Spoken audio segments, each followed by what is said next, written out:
Hello parents, this is Mrs. McCrae. I wanted to share some resources with you to show you how we're preparing for the FSA and some tools that if you want to use to make sure your child can reach the top score that they can achieve and just put them in a better position to do well. So in front of me, I have an example or a practice test with the different types of test questions that they may encounter on the FSA. You can actually print this assessment, or you can see this assessment if you go to www.fsaassessments.org, and they have this available for everyone. You can kind of see the format of what the students will see on May 2nd, May 3rd. It's the reading test is in 2 sessions. There's a session 1 and a session 2. They will have 80 minutes to take this reading test.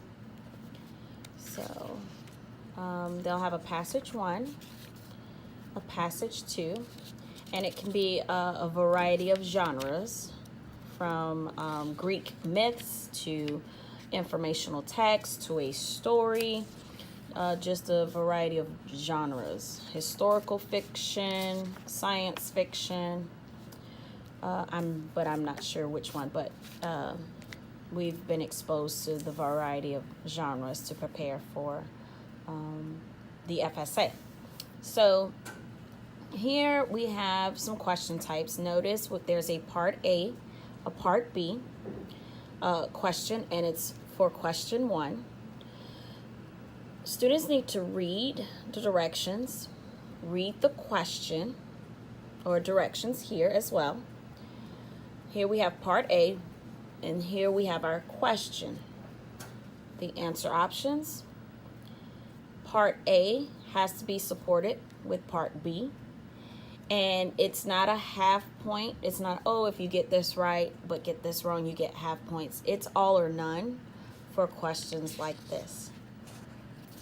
Again, part A, part B, and you can see the question type. And some of the answer responses, they're pretty lengthy, so they have to read it all the way through. Here we have a word within context, so it's important, again, read the direction next to the number or above it, and then from the passage, the sentence or the phrase or the paragraph from that particular passage, and then the answer options. Notice the answer options, they're not short, they're lengthy. Again, here's question 4. This question is looking at the point of view for both passages and how they are similar. What are some of the similarities between the both passages? First person, third person. I want you also to note that in 4th grade, our standard is only looking at first and third person, even though I have taught them first, second, and third just to make them aware of those 3 different point of views. But in 4th grade, our standard, they should only recognize and be able to identify first person and third person. So it's either A or B for this question. Here we have another passage piece with questions that should go with this as well. So this passage flows over to the next page. Notice I have an X over the audio clip portion.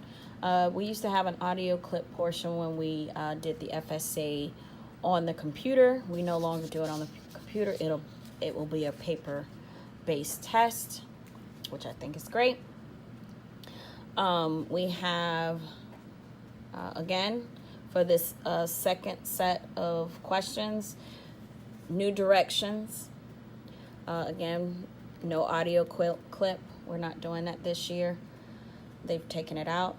But notice question number 5 is a part A, part B, which means they have to give both answers correct to get full credit or credit at all.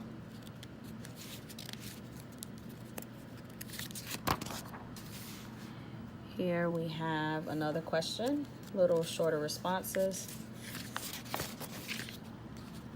but most are lengthy. Here's a part A question, and I want you to notice part A is on 1 on this page. Notice it's not a part B on this page, but it's here. And this is what I want us to pay attention to. It says, fill in the circles before 2 sentences from the passage that support your answer in part A. So they would have to be able to determine the main idea from passage 1 and find 2 sentences that supports that main idea from the passage. So we practiced in class. We looked at this, and they were confused as to what to do with this, and I'm glad I was able to spot it. So we were able to practice this approach. If I were you, I would definitely review this FSA packet, and I would look at this and talk this over with your child. When it says fill in the circles before, for example, if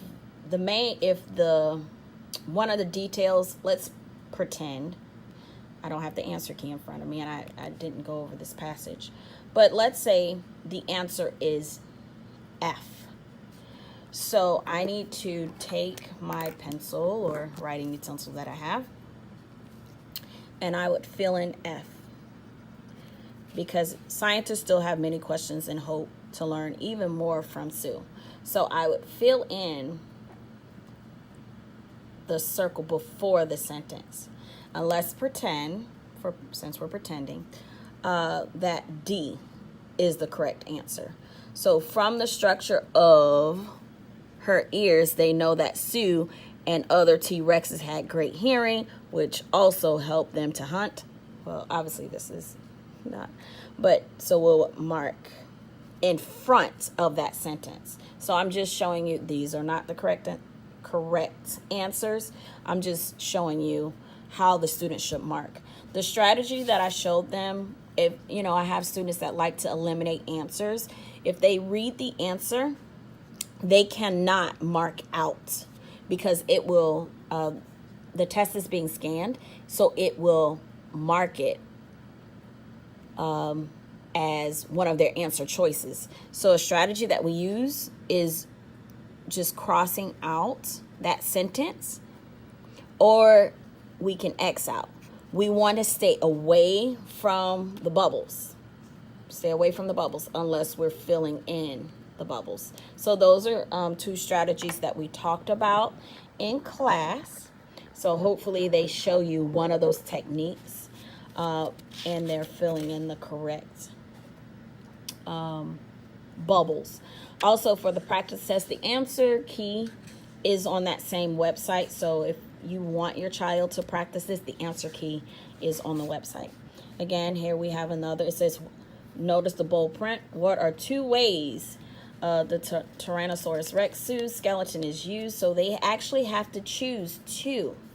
So again, not the correct answer I'm going to select, but let's say this is the correct answer. They have to fill in and fill in, and nice neat bubbles, as best as possible.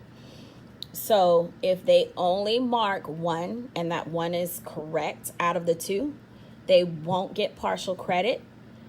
They have to select both answers correctly. Again, here we have a word. Question number 9 is another word within context.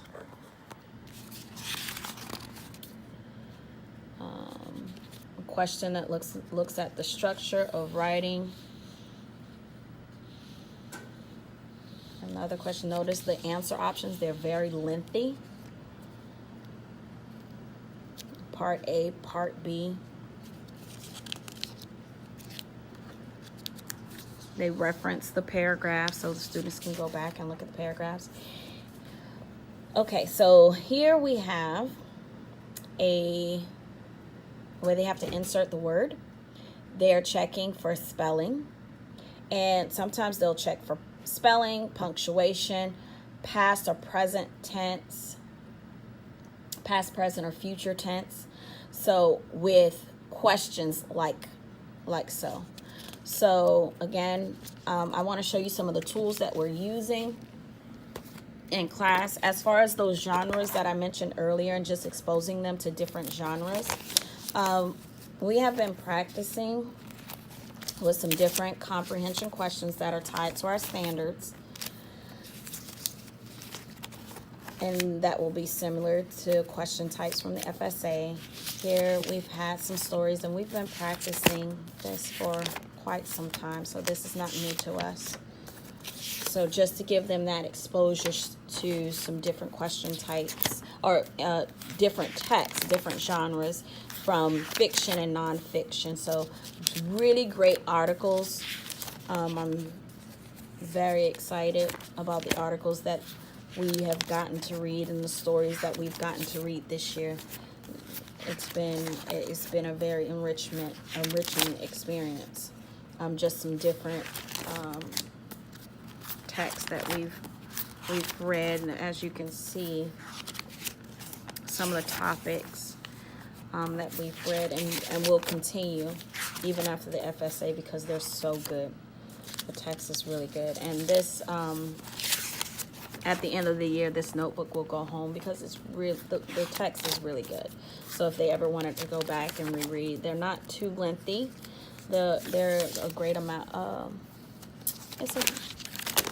Some great topics. They love this topic. So we had some exposure there, so you can see that. I'm going to switch up their homework this week. Oh, this is another one. Let me show you. Great topic. This is a story, The Hunter's Helper. We've had some great topics. So here we have just simple context clues. Again, as you saw in the FSA, they're going to have to be able to use that skill, understanding the meaning of words. And for homework, they will have a context clues with words that are unfamiliar. Here we just practice the strategy with some simple words, and we're going to get more complex. And we've been doing that all year, but this is more prep for FSA style. Here we have the editing task. We'll practice this every Friday. These two, every Friday for a warm-up, and this is our warm-up Monday through Thursday. So they have those. They're exposed to those FSA style question types. And then for homework, I'm going to send home the context clues, and then just some short passages, nothing too overwhelming. We're into quality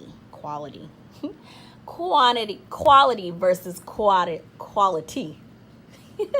So for the short passage, great reads, quick reads, but pulling out certain skills, sensory language, drawing conclusions, again with the context clues, author's purpose, and that's just for this week. And next week it will focus on some other things. So this is what the homework will look like for the next 4 weeks. If I notice on the second week I may need to modify some things, I will, just so I can give them the best opportunity for success, and that we are well prepared.